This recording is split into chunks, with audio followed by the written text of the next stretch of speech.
First ever factory outlet Mukunda jewelleries KPHB Somajiguda Suchitra Hanamkonda Kothapet Chandanagar Khammam.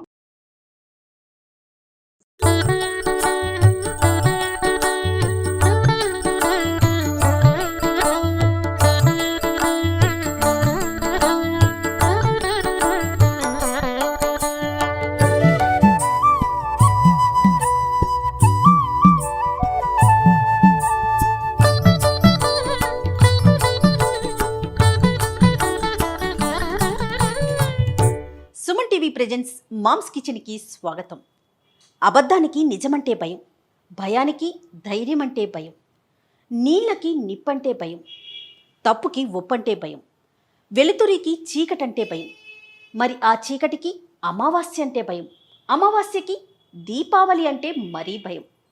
చిమ్మ చీకట్లను తరిమికొట్టే దీపావళి పండుగ అంటే ఎవరికి ఇష్టం ఉండదు చెప్పండి. ఇక సుమన్ టీవీ ప్రేక్షకులందరికీ దీపావళి శుభాకాంక్షలు.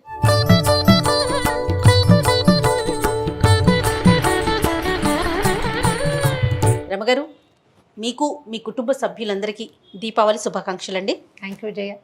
సుమన్ టీవీ ప్రేక్షకులందరికీ దీపావళి శుభాకాంక్షలు. మరి దీపావళి అనగానే చక్కగా స్వీట్స్ తింటాం కదండి. బోల్డు ఏం స్వీట్ తయారు చేసుకుందాం మనం? నా ఆల్ టైమ్ ఫేవరెట్ ఎస్, రవ్వ లడ్డు. రవ్వ లడ్డు చేద్దాం. రవ్వ లడ్డులో రకరకాల విధానాలు ఫాలో అవుతారు. కొంతమంది పంచదార పాకం తెప్పిస్తారు, కొంతమంది పంచదార పొడి చేసి దాంట్లో వేడి వేడి పాలు పోస్తారు, ఇంకొకళ్ళేమో పంచదారని అది రవ్వని పాలతో పాటు నానబెడతారు. చాలా ఉన్నాయి. మీ పద్ధతి ఎలా? నేను ఈజీ అండ్ సింపుల్ విధానం ఒకటి, నేను రెగ్యులర్గా చేసేది, ఇంచుమించు ప్రతి వారము చేసేసుకునేది. రమాస్ రెసిపీసా? అలాగే అనండి, కాస్త అటు ఇటుగా. ఓకే, అంటే ఈజీగా ఎలా చేసేస్తారు రమ్మగారు? మీరు కనుక్కుంటారా? అంటే అన్నీ ఎక్కడ చేస్తాను, నేను చేసేవి నేను ఈజీ చేసుకుంటాను. నేను ఇప్పటి వరకు మీతో చాలా రెసిపీస్ చేశాను, ఆల్మోస్ట్ ప్రతిదీ సింపుల్ గా క్విక్. అంటే ఇవన్నీ అరేంజ్ చేసుకోవడానికి మాత్రమే టైం పడుతుంది. నీకు అర్థం కాలేదు.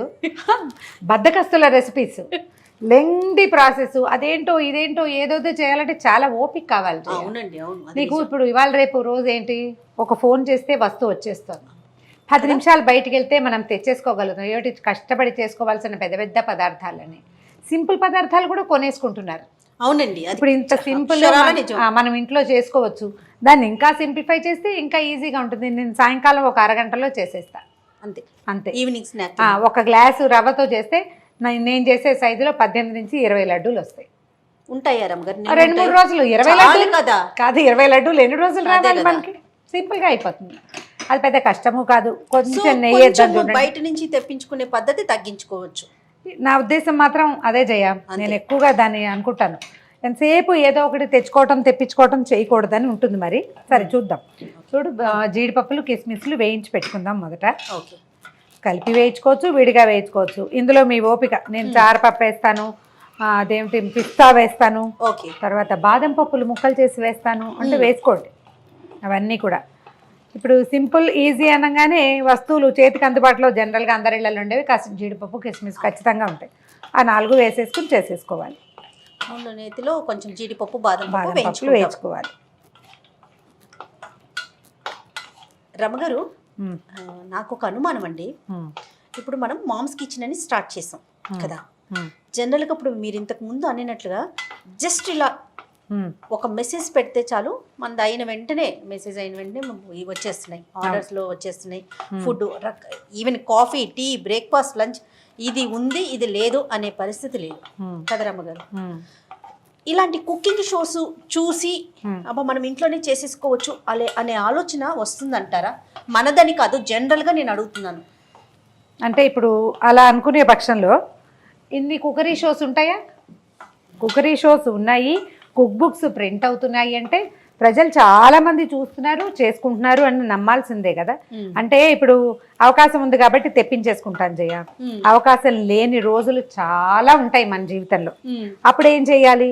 తర్వాత ఏదైనా కొంచెం డిఫరెంట్గా కొత్తగా చేద్దాం అనిపిస్తుంది అనుకో, అప్పుడు ఏం చేస్తాం చెప్పు? ఒకసారి పెద్ద పాత్రలోకి తీసేస్తున్నా, వీటిని వేగిపోయినాయి. మనం రవ్వ కూడా వేయించుకుంటాం కదా, ఇందులోకి తీస్తాం కాబట్టి రవ్వ ఇచ్చే, ఆ నెయ్యి కూడా ఇచ్చేసేయి నాకు. ఇప్పుడు 1 కప్పు రవ్వ చేయదలుచుకుంటే కనుక మనం ఆ కప్పులో 1/4 కప్పు నెయ్యి వేసుకుంటే వాసన చాలా బాగుంటుంది, ఎక్కువ రుచిగా ఉంటుంది కూడా. ఓకే. ముందేసిన తర్వాత వేసిన పెద్ద తేడా ఏం రాదు, వేసేసుకోవచ్చు. ఇప్పుడు 1 కప్పు రవ్వకి 1 కప్పు పావు కప్పు నెయ్యి, 1 కప్పు పంచదార. సేమ్ 1 కప్ రెసిపీని అన్నమాట ఇది. దీన్ని ఏంటంటే కొంచెం చక్కటి రంగు, మంచి వాసన వచ్చేదాకా వేయించుకోవాలి. నెయ్యి పడితే చాలు, ఆ వాసనే వేరు. దాని వాసన వేరు, వస్తువు తాలూకు సౌందర్యము వేరుగానే ఉంటుంది. వేదంలో చెప్పారట జయ, ఆయుర్ఘృతం అని. ఆయుష్నిస్తుంది నెయ్యి. ఘృతం చాలా మంచిది, వేదవాక్యమే. అందుకని నెయ్యి తినాలి. ఇంకా కొలెస్ట్రాల్ భయాలు అవి ఉన్నవాళ్ళు కూడా నెయ్యి తినచ్చని ఇవాళ రేపు చెప్తున్నారు. అదే మనం ఇంట్లోనే పాలు ఏదో మంచి పాలు కొనుక్కుని నెయ్యి చేసుకున్నాం అనుకో, అది ఇంకా మంచిది అసలు. ఇప్పుడు అలా నెయ్యి చేసుకునే వాళ్ళు కూడా కోకొల్లలుగా లేరా? అవునండి. అది ఇప్పుడు ఇందాక నువ్వు అడిగిందే, బాగా షాపుల నుంచి బజార్ నుంచి తెచ్చుకునే వాళ్ళ శాతం ఎలా ఉందో, చక్కగా చేసుకునే వాళ్ళు, చేసి చూపించే వాళ్ళు కూడా అలాగే ఉన్నారు, బాగా చేసుకుంటున్నారు అంతా. పైగా ఇటీవల కాలం ఈ 2 ఏళ్లలో మనకు వచ్చిన భయాలతోటి బయట నుంచి తేకూడదనే భావన, చిన్నదో పొన్నదో వచ్చేసిందండి. ఒళ్ళొంచి చేసుకుందామనే ఉద్దేశాలు అవి వచ్చేసినాయి బాగా.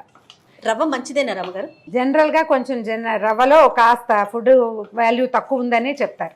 కాకపోతే ఇందులో మనం వేసే కొబ్బరి వాటి వల్ల ఇది కొంచెం ఆరోగ్యవంతం అయ్యేందుకు అవకాశం ఉంటుంది. రెగ్యులర్ గా తినే పోనీ రవ్వ మంచిదే కాదనుకుందాం, పోనీ అయినా కూడా నువ్వు చేసుకుంటున్నావు కదా, నువ్వు బజార్ నుంచి తెస్తే ఏం రవ్వో అది ఎలా ఉందో, శుభ్రంగా ఉందో లేదో డౌట్. మనమే చేసుకునేటప్పుడు దాని సంగతి మనకు తెలుస్తుంది కదా. పైగా ఇది ఎప్పుడైనా చేసుకునే రెసిపీ కదా, రోజు తినంగా దీన్ని. వేగిపోయిందమ్మా, దోరగా వేగింది, చక్కగా నెయ్యి అంతా పీల్చుకుంది, కమ్మని వాసన వస్తుంది. మాడిపోకుండా చూసుకోండి, దించేసేయటమే. దీన్ని ఏం చేద్దాం, మనం ఇందాక జీడిపప్పు పెట్టాం కదా, అదే గిన్నెలో వేసి పెట్టేసుకుందాం, పర్వాలేదు మనకి సరిపోతుంది. జీడిపప్పుతో పాటు 1 రవ్వ నెయ్యి చుక్క కూడా ఉంది కదా, ఆ నెయ్యి అంతా ఈ రవ్వకు పట్టేస్తుంది, సరిపోతుంది. రవ్వ వేసాం కదా, ఇప్పుడు 1 గ్లాసు చేసుకుంటున్నాం, అదే 1 కప్పు చేసుకుంటున్నాం కదా, ఒక అంత కొబ్బరి చిప్ప కొబ్బరి వేసేస్తే, పచ్చి కొబ్బరి వేసేసి, ఈ పచ్చి కొబ్బరిని చక్కగా దోరగా వేయించేసుకోవాలి. రవ్వతో పాటు వేయించచ్చు కదా అని నీకు డౌట్ వస్తుంది. అవును, నాకు అలవాట్లేదు, నేను ఇలాగే చేస్తాను. ఓకే, రవ్వతో వేస్తే ఏంటంటే ఇది పచ్చిది కదా, ఈ తడంతా దానికి పట్టుకుని ఒక డిఫరెంట్ ఇది వస్తుంది. కాదు రమ్మగారు, నాకు వచ్చే డౌట్ మీరే చెప్తున్నారు, ఆన్సర్ కూడా అయితే నువ్వు అడుగు. నేను నా అలవాటు ప్రకారం చెప్పేస్తున్నాను. నేను అనుకున్నాను, మీరు అదే చెప్పారు. ఓకే, ఇన్ని రోజుల ఈ సహవాసంలో తెలిసిపోతున్నాయి మీకు. అదే ఇంకా దీపావళి పండుగ కదా రమ్మగారు, అవును, పండుగ యొక్క విశిష్టత ఏంటి ఒకసారి? వెలుగుల పండగ దీపావళి మనం పండగ చేసుకుంటాం. ఇది పర్వదినం. ప్రధానంగా ఏంటంటే ఇక్కడ మనం ఇంపార్టెంట్, చాలా ముఖ్యమైన సంగతి, ఇది ఒక ఋతువులో చేయవలసినటువంటి అత్యంత ఆవశ్యకమైన క్రియ. ఓహో, ఇప్పుడు మనం ఏ ఋతువులో ఉన్నాం? శరదృతువులో ఉన్నాం. దీని ముందున్నది వర్ష ఋతువు కదా. వర్షం వల్ల, దానివల్ల మిగిలినటువంటి బురద వల్ల వచ్చేటువంటి నానా రకాల సూక్ష్మ క్రిములకి అడ్డుకట్ట దీపావళి. అది చాలా ముఖ్యంగా చేయవలసింది. ఇప్పుడు పెట్టేటువంటి ఈ నూనె దీపాలు, ఇప్పుడు కాల్చేటువంటి ఈ టపాసులు కూడా వర్షాకాలము మరియు చలికాలం మధ్యలో రాదగినటువంటి రకరకాల జబ్బులు, అనారోగ్యాలు, సూక్ష్మక్రిములు వాటన్నిటికీ అడ్డుకట్టగా కొన్ని వేల సంవత్సరాల క్రితం భారతీయ ఋషులు ఏర్పరిచారు. మిగిలిన దేశాల వాళ్ళ సంగతి మనకు తెలియదు. మన దేశంలో ఏం జరుగుతుంది అంటే ఇదే కదా జరిగేది. వర్షాకాలం అంతా బురద నిలబడిపోతుంది, నీరు నిలబడిపోతుంది, కొబ్బరి వేగిపోయిందండి. వాసన ఎంత బాగా వస్తుంది చూడు, కమ్మని వాసన. ఓకే రమ్మగారు, ఇది ఏమైనా కలపమంటారా? దాన్ని కలిపి పెట్టుకుందాం. నువ్వు పంచదార ఇచ్చేసి నా చేతికి. 1 కప్పు రవ్వకి 1 కప్పు పంచదార. మనం ఆల్రెడీ కొబ్బరి పంచదార వేయించాం కదా, రవ్వ వేయించాం, అందులోనే ఈ పంచదారని కూడా వేస్తున్నాను నేను. జస్ట్ ఈ పంచదారకి ఇదిగో నా చేయి చూస్తే మీకు తెలుస్తుంది, ఇంతే నీళ్ళు చాలు. కర్రేస్తే పంచదారని కరగనివ్వండి. ఇది తడిసే నీళ్లు పోస్తే సరిపోతుంది. రమ్మగారు దీపం పెట్టడం ఎంత ప్రధానమో నువ్వుల నూనెకి కూడా ప్రత్యేకమైన స్థానం ఉంది కదండి ఈ కార్తీక మాసం. అంటే దీపావళి వెళ్ళిన దగ్గర నుంచి మనకి కార్తీక మాసమే కదా. దానికి ప్రత్యేకమైన విషయం చెప్తారు జయ. తైలే లక్ష్మి జలే గంగా అని. తైలంలో లక్ష్మీదేవి ఉంటుంది. ఇప్పుడు ఇందులో తైలము అంటే తిలలతో చేసినదే తైలం, వేరే ఏ నూనె పనికిరాదు. కేవలము నువ్వుల నూనె. తిలలు అంటే నువ్వులతో చేసినటువంటి నూనె. ఆ నూనెని మనం ఈ నెలంతా ఏం చేస్తాం, మామూలుగా దీపారాధన నూనెని కొనుక్కుంటాము, అందులో ఎంత మట్టుకు నువ్వుల నూనె ఉందో మనకు తెలియదు, అనుమానం కదా. అవునవును. అందుకని ప్రత్యేకంగా మంచి నువ్వుల నూనెని కనుక కొనుక్కుంటే ఈ నెల రోజులు మన వాతావరణానికి, మన ఆరోగ్యానికి, మనకి కంటికి అవసరమైనటువంటి మంచి పొగని మనం పీల్చగలుగుతాం, ప్రకృతికి అందించగలుగుతాం. కాబట్టి జాగ్రత్తగా నువ్వుల నూనెతోటే, అది కూడా మంచి నూనెతోటే కనుక చేస్తే బాగుంటుంది. జయా చూడు, పంచదార కరిగిపోయింది, చిన్న చిన్న గ్రాన్యూల్స్ ఉన్నాయి కదా. అవునవును. ఈ కాస్త గ్రాన్యూల్ మనం ముంచుకోవచ్చు. ముంచుకుంటే బాగుంటుంది. పంటికి తగులుతూ ఉంటే బాగుంటుంది. తగులుతూ ఉంటే ఏం చేద్దామంటే ఈ పాకంలో ఒక్క చిటికెడు కుంకుమ పువ్వు చాలా కొంచెం. ఇది మన ఇంట్లో ఉంటే, మనకు అలవాటు ఉంటే, మనకు అవకాశం ఉంటే చేయండి, లేకపోతే లేదు. తర్వాత ఏలకుల పొడి కొంచెం. ఇప్పుడు ఆ రవ్వ ఎత్తి ఇందులో పోసి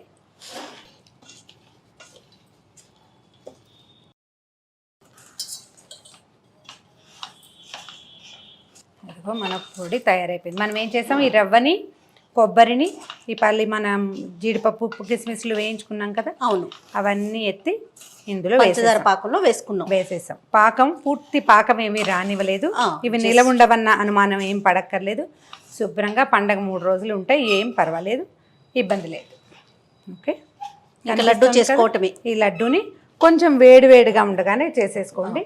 కాస్త తడి చేయి చేసుకుని కనుక చేసుకుంటే సరిపోతుంది. ఇప్పుడు తడి చేయి అనగానే మీరు ఇది తడి తగిలితే ఎలా ఉంటుంది, ఉండదు కదా అని అడుగుతారు. నెక్స్ట్ క్వశ్చన్ అది కదా. ఇది ఏం చేసాం, మనం కాచి చల్లార్చిన నీళ్లు పెట్టుకోవాలి. కాచుకుంటాం, మంచినీళ్ళు కాచి పెట్టుకుంటాం కదా. అవునండి. ఆ చల్లార్చిన నీళ్లు పెట్టుకుంటే ఇందులో మనం చక్కగా చేయి పెట్టచ్చు, ఏమి ఇబ్బంది లేదు, వస్తువు కూడా పాడదు. ఓకే, రమ్మగారు లడ్డు చేసి తీసుకోవటమేనా? అంతే. ఇది కొంచెం ఎలా అంటే కాస్త వేడి చల్లారనిస్తే, బాగా చల్లారితే పొడి అయిపోతుంది. ఎక్కువ చల్లారకుండా కొంచెం వెచ్చగా ఉండగానే చేసేసుకుంటే సరిపోతుంది. చెయ్యి వేడి పట్టే వాళ్ళకి అలవాటైతే అవుతుంది, చేసేయగలుగుతాం మనం. ఉంటాయా రమ్మగారు ఒక 2-3 రోజులు? 3 days తర్వాత కూడా 2-3 రోజులు ఉన్నా పర్వాలేదు. కొంచెం డ్రై అవుతాయి 3 రోజులు ఉన్న కొద్దికి. డబ్బాలో పెట్టి మూత పెట్టుకోవాలి. బాగా వేడిగా ఉన్నట్లుంది రమ్మగారు. వేడిగా చేస్తే చక్కగా గట్టిగా అవుతాయి, బైండింగ్ బాగుంటుంది. ఈ జీడిపప్పులు ఇంకా చిన్న చిన్న ముక్కలు చేసి కూడా కలుపుకుంటే అప్పుడు కూడా బాగుంటుంది. ఎక్కువ తడిచేయి కూడా చేసుకోక్కర్లేదు. మనం తక్కువ చేసుకుంటే చకచక అయిపోతాయి. కొంచెం కేజీ పప్పు రవ్వ పోసుకున్నాం అనుకో, కిలో చేయదలుచుకుంటే 2వ మనిషి ఉండాలి. అవును. ఆ 2వ వాళ్ళు కూడా వేడిలో చేయి పెట్టి చేయగలిగే వాళ్ళు కావాలి. ఇప్పుడు చూడు, ఇది సింపుల్ గా అయిపోయినట్టే ఉందా.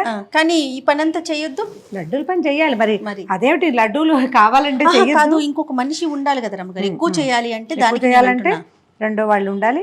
చక్కగా ఇంట్లో మగవాళ్ళకి లడ్డూలు చేయటం నేర్పించండి అమ్మా నా మాట విని. అబ్బాయిలు ఉంటే వాళ్ళకు కూడా నేర్పించండి, చక్కగా చేయబెట్టి చేసేస్తారు. జనరల్గా రవ్వ లడ్డుతో పాటు ఇంకేం చేసుకుంటామండి అంటే ఈ మైసూర్ పాక్ చేసుకుంటాను జయ, శనగపిండితో చేయాలి కదా. బూందీ లడ్డు ఎవరైనా మనిషి సాయం దొరికితే 2వ మనిషి అప్పుడు బూందీ లడ్డు కూడా చేసుకోవచ్చు. మేము కొబ్బరి బూట్లు కూడా చేసుకుంటామండి. అంటే మన వైపు కొంచెం ఊళ్ళల్లో చేస్తారు. మా ఇంట్లో మా చిన్నప్పుడైతే కజ్జికాయలు చేసుకునేవాళ్ళం. కజ్జికాయలు ఎక్కువ చేస్తాను నేను. దానికి ప్రధానమైనది ఏంటంటే 2వ మనిషి కావాలి. అవునవును. ఇవి ఇప్పుడు సింపుల్ గా మనం ఒక్కళ్ళమే చేసేసుకునేవే కదా. అవునవును. ఇవి నేను కిలో కూడా చేస్తా. ఓకే, 1 kg చేస్తాను. నాకు పెద్దగా సహాయం అవసరం ఉండదు, చేసేయగలుగుతాను. ఏం చేస్తామంటే ఇప్పుడు ఒకవేళ ఇది ఆరిపోయింది అనుకో, ఓకే, ఒక 30 లడ్డూలు చేశాక ఇది డ్రై అయిపోతే ఒక్కసారి పొయ్యిసేక చూపించి 2 నిమిషాలు బాగా కలిసామనుకో, మళ్ళీ మామూలు మళ్ళా కరిగి దగ్గరకు వచ్చేస్తుంది. పంచదారతోటి ఆ సుఖం. ఇది బెల్లపాకం అయితే కొంచెం సతాయిస్తుంది. జయ, ఇదిగో ఆఖరి లడ్డు కింద ఖాళీ అయిపోయింది. ఎన్ని వచ్చినాయి లెక్క పెట్టి ఒకసారి. 19 లడ్డూస్ వచ్చాయి. 18 నుంచి 20 దాకా వస్తాయని చెప్పాను. 1 గ్లాస్ రవ్వకి ఈ సైజువి ఇన్ని లడ్డూలు వస్తాయి. పెద్ద రవ్వ పెద్ద సైజు చేసుకుంటే ఇంకా కొంచెం ఇంకో 2 తక్కువ వస్తాయి. మన నలుగురు ఉంటే ఎంతసేపు రమ్మగారు? ఒక పూటలో అయిపోతాయి కదా చక్కగా. అప్పటికప్పుడు ఫ్రెష్ లడ్డూస్. ఇంకా బాగా ఆరలేదు కదా. అవునండి. ఇదిగో టేస్ట్ చూడు, మీరు కూడా చూడండి రమ్మగారు. మీరే చేసిన ఒక్కసారైనా